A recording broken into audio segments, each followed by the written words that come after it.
ये एक आम धारणा है कि भारत इस वक्त सिर्फ देश के अंदर सड़कें बनाता है या इसके ऊपर काम करता है। 2014 से पहले हम एक दिन में करीब करीब 9-10 किलोमीटर रोड बनाया करते थे। आज हम करीब 38 से 40 किलोमीटर रोड बनाते हैं। और अगर आप हालिया बयान देखें अपने road transport and highway minister का, तो उन्होंने अपने 60 किलोमीटर प्रतिदिन सड़क बनाने के मंसूबों को जग जाहिर कर दिया है। और बहुत जल्दी, जितना आप जानते हैं श्री गडकरी के बारे में, इसे वो पूरा भी करेंगे। बात करते हैं इस एम्बिशन की, जिस एम्बिशन के आसपास हमारे इंडियन पॉलिटिकल सिनेरियो में अपोजिशन या दूसरे थॉट प्रोसेस, दूसरे स्कूल ऑफ थॉट्स और दूसरे आइडियोलॉजीज के लोगों की अपोजिशन की बात होती है। मैं शायद उस पर कमेंट करना नहीं चाहूंगा, लेकिन मैं ये बताना चाहूंगा कि इनका तो चलो, डेमोक्रेसी में आपको सबकी बात सुननी पड़ती है, लेकिन इस 3.0 मोदी 3.0 मोदीनॉमिक्स में प्रधानमंत्री मोदी अपने तीसरे टर्म में रिफॉर्म परफॉर्म के बाद ट्रांसफॉर्मेशन में उन एम्बिशंस को सामने लाएंगे। और मैंने पहले भी कहा था कि रिफॉर्म परफॉर्म से ज्यादा खूबसूरत, ज्यादा स्ट्रांग और ज्यादा चौंकाने वाला होगा ट्रांसफॉर्मेशन का फेज। इस ट्रांसफॉर्मेशन के फेज में भारत अपने उन एम्बिशंस को, उन ट्रांजिशन प्लान्स को, उन ग्लोबल ऑर्डर चेंज के सीक्वेंसेस को सामने रखेगा, जिसमें साउथ ईस्ट एशिया में भारत की पोजीशन, भारत के जियोपॉलिटिकल नैरेटिव और भारत की सराउंडिंग से जुड़ी हर एक चीज, जिसे हम पिछले 60-70 सालों में सिर्फ एक इशू और एक ऐसे डिफिकल्टी की तरह देखते थे जिसे बहुत मुश्किल माना जाता था सॉल्व करना, जैसे नॉर्थ ईस्ट और कश्मीर। आज बात करते हैं नॉर्थ ईस्ट के उस प्रॉब्लम की, जिसको हाल में ही बांग्लादेश के केयर टेकर यूनुस के स्टेटमेंट से जोड़कर देखा जा रहा है कि क्या नॉर्थ ईस्ट लैंडलॉक कंट्री है या फिर उनके इस स्टेटमेंट में चाइना की तरफ एक रुझान है, इन्वेस्टमेंट है और उनको अट्रैक्ट करने की कोई तरकीब है। आपके सवाल पर आता हूं। ये मुझे लगता है उन डिफिकल्ट प्रोपोजिशंस में से एक है जिससे इस वक्त बांग्लादेश गुजर रहा है, क्योंकि भारत के लिए दो हिस्सों में दो बड़े ट्रिगर, जिसे पीछे की government, political opposition and international geopolitical opposition and rivalries, तीनों एक टिक टिक टाइम बॉम्ब की तरफ देखते थे। वो था कश्मीर और आपका नॉर्थ ईस्ट रीजन का कॉन्फ्लिक्ट। बड़ी सफाई से, सटल तरीके से, कंसल्टेशन और पार्टिसिपेशन के साथ रिफॉर्म ऑफ परफॉर्म के टर्म में पीएम मोदी ने कश्मीर के मुद्दे को हमेशा हमेशा के लिए शांत कर दिया। दूसरा टिकिंग टाइम बॉम्ब, जिसे आप Bodo, Bangladesh, Myanmar, chicken neck, उसे लगातार खंडित करने के लिए, उसके साथ हुई या हो सकने वाली कई साजिशों के लिए अलग अलग रूट से, अलग अलग देशों से कई बार अटेम्प्ट्स, फंडिंग और इन्फ्लुएंस को इंडिया ने रोका ही नहीं बल्कि निरस्त किया। उसमें से एक प्रयास इस वक्त बांग्लादेश की तरफ से भारत के इस चिकन नेक, जिसे आप सिलीगुड़ी का कॉरिडोर कह सकते हैं, उसके ऊपर होता दिख रहा है। लेकिन इससे, इसके जियोपॉलिटिकल पोजीशन को जानने से पहले जरूरी है कि हम ये जाने कि पूरा नॉर्थ ईस्ट उस कॉरिडोर से अपने प्रोडक्ट, मटेरियल, प्रोड्यूस और मैन्युफैक्चरिंग, ट्रेड, लॉजिस्टिक के लिए ट्रांसपोर्ट का इस्तेमाल करता है। और इस कॉरिडोर से बांग्लादेश का और नेबर कंट्रीज का कोई बॉर्डर रूट, सी एक्सेस और जो हिली कंट्रीज हैं, हिली एरियाज हैं, उनका ट्रेड एक्सेस, ये एक ऐसा प्रोपोजिशन है जिसका संभव होना इस पूरे रीजन के इकोनॉमिक ग्रोथ के लिए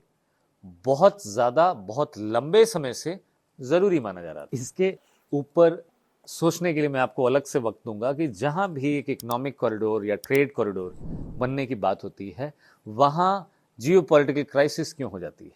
India, middle east, European corridor के बीच में गाजा आ जाता है और कुछ समय पहले ही क्राइसिस शुरू होती है। दूसरी तरफ हम आज एक कॉरिडोर की बात करेंगे, विच इज हिली टू महेंद्रगंज। ये कॉरिडोर मेघालय को बांग्लादेश से जोड़ने वाला था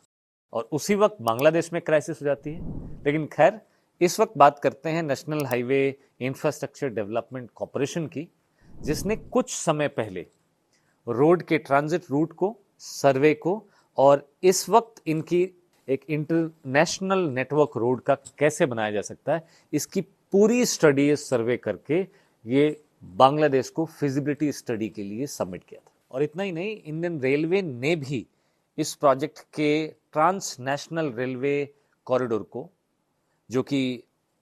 बांग्लादेश के गोराघाट को, पलाशबारी को और गायबंदा को मेघालय से जोड़ता है, इसकी पूरी ट्रांस रेलवे स्टडी करके बांग्लादेश के साथ शेयर की थी। क्या ये सिर्फ एक इत्तेफाक है कि इस वक्त इस कॉरिडोर को लेकर इस पूरे रीजन में एक ट्रेड, कॉपरेशन, बायलैटरल यूनिटी का माहौल था? बांग्लादेश में इत्तेफाक से एक ऐसी क्राइसिस होती है जिसमें एक दिन रिपोर्टेडली एज पर न्यूज़पेपर उस देश का स्टूडेंट उठता है और अपने देश का राष्ट्रपति भगा देता है, उसको आपके यहाँ भारत में आकर शरण लेनी पड़ती है। ये सब कुछ इत्तेफाक से नहीं होता है। There are lot more to know about it and lot more to think about it, and at this stage of time we are in mid of implementation of a project जिसका हेवी रेजिलेंस भारत के बांग्लादेश के साथ संबंधों पर है। सो सरकार के लिए एक ऐसी स्थिति जिस वक्त मेजोरिटेरियन पॉपुलेशन बांग्लादेश में हुए हिंदुओं पर अत्याचार के खिलाफ सरकार को इमीडिएट स्टेप लेने की बात कर रही है, उस वक्त नेशनल लीडरशिप को जियोपॉलिटिकल सिचुएशन में हो रही इस कॉन्स्पिरेसी को, जो शायद आप और मैं इन नंगी आंखों से न देख पाए, उसका एक रिजॉर्ट, उसका एक रेजोल्यूशन ढूंढना पड़ता है कि किसी तरह एक बैलेंस, एक डिप्लोमेटिक रिलेशन बांग्लादेश के साथ बना रहे, ताकि इस एग्जिस्टेंशियल जियोपॉलिटिकल चैलेंज को, क्राइसिस को, जिसमें बार बार चिकन नेक, जिसके ऊपर पूरा नॉर्थ ईस्ट के कॉरिडोर का economic development, trade, surface transport, logistic सब कुछ डिपेंडेंट है, उसका एक बाईपास कॉरिडोर रूट ढूंढा जा सके। कभी कभी बहुत सारी गेंदें, कहते हैं ना कि juggling too many balls at the same time is a difficult assignment and also same for the government. So हमारे लिए मे बी ये एक choose between options and choose between priorities हो कि आप किसको बचाते हैं और किसको नहीं बचा पाते हैं। लेकिन जिस ब्लूप्रिंट के ऊपर भारत पिछले 10 सालों से रिफॉर्म और परफॉर्म के टेन्योर में काम कर रहा है, उसके ट्रांसफॉर्मेशन के पास आते हैं, जिन कॉरिडोर्स के, जिन इकोनॉमिक टाइप्स के, जिन ट्रेड रूट्स के और जिन game changing economic large ticket reforms के ट्रांसफॉर्मेशन का वक्त आता है, उस वक्त की एक इमीडिएट जियोपॉलिटिकल क्राइसिस और एक कमिटेड प्रायोरिटी के बीच चुनना सरकार के लिए कितना डिफिकल्ट होगा और कितना डिफिकल्ट है, मुझे लगता है इस पर हमें बांग्लादेश के प्रोस्पेक्ट में दोबारा देश में चर्चा करनी चाहिए और एक क्लियर रोड मैप, एक क्लियर कॉन्फिडेंस हमें अपनी सरकार को देना चाहिए, क्योंकि किसी भी राष्ट्र के सफल होने के लिए, सुदृढ़ और ताकतवर होने के लिए, उसका जियोपॉलिटिकल प्रीपोजिशन एक सिद्धांत बहुत साफ और स्पष्ट तौर पर बताता है कि लड़ाई जब तक आपकी सीमाओं के बाहर हो रही है तब तक आपके जीतने के चांसेस हैं। लेकिन जिस इनफिल्ट्रेशन की बात मैं करने वाला हूं और जिस पॉसिबल नाउ विजिबल कॉन्स्पिरेसी की एविडेंसेस और ट्रेसेस आप देख रहे हैं, देख चुके हैं, उसमें लड़ाई जब आपकी सीमाओं के अंदर होती है तो आप किसी भी साइड से लड़ें, आप जीत के भी अपने ही देश में हारेंगे। और ये डिफिकल्ट प्रोपोजिशन इस वक्त भारत के सामने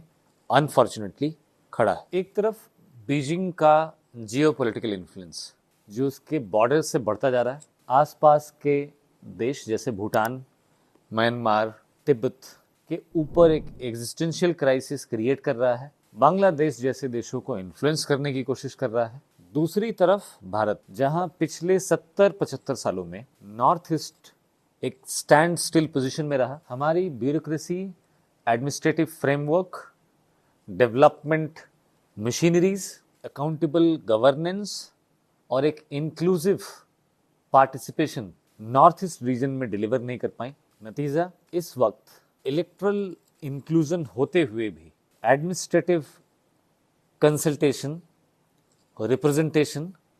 of elected representatives from Northeast was not properly included in the administrative dispense of the governance. मुझे मालूम है ये थोड़ा डिफिकल्ट है समझने में, लेकिन ब्यूरोक्रेसी के लिए, वहाँ की लीडरशिप के लिए और पिछले 70 सालों में जिन सरकारों ने नॉर्थ ईस्ट में या केंद्र में इस स्टैंड स्टिल को लगातार चलने दिया, उनके लिए ये एक काला धब्बा है। जरूरत ऐसी थी कि भारत नॉर्थ ईस्ट को लेकर इस वक्त अपनी पॉलिसी, अपना एटीट्यूड, अपना पार्टिसिपेशन बिल्कुल 360 डिग्री चेंज करे। और पिछले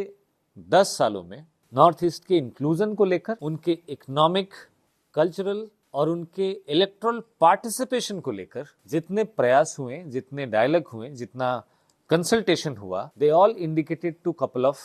चैलेंजेस। और एक इकोनॉमिक कॉरिडोर बनाना इस वक्त, जिसका नाम मैं B3 कहूंगा because it's Bhutan, Bodoland and bay of Bengal, ये कनेक्ट करता है आसाम और मेघालय से होते हुए भूटान को बांग्लादेश से। ब्रह्मपुत्र रिवर के साथ साथ चलने वाला ये कॉरिडोर, आसाम और मेघालय के बीच से होकर गुजरने वाला ये कॉरिडोर, भूटान जो कि काफी हद तक